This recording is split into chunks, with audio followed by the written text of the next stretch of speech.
عايزة أقول لكم حاجة. حرفيا هي الرحلة فردية ومختلفة. فردية حقيقي، الحياة ما بتقفش عند أي ظرف أنت بتمر بيه، مش لأن الناس وحشة أو لأن الناس ما بتقدرش، بس اللي يخصك فهو يخصك أنت. فهي ورقة امتحانك أنت، مهما كانت الناس حواليك هي مش بتحس باللي أنت حاسه. مختلفة في التوقيت. وخليني افاجئك ان في ناس اتجوزت بدري ومبسوطه، وفي ناس اتجوزت متاخر ومبسوطه.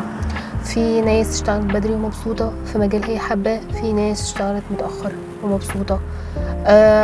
في ناس حققت انجاز في شغلها بدري، وفي ناس حققته متاخر.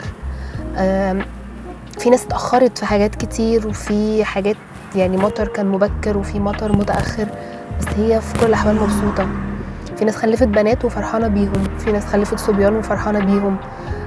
في ناس ربنا ما كرمهاش خالص وعايشه ومؤثره جدا وحابه رساله اللي ليها في الحياه.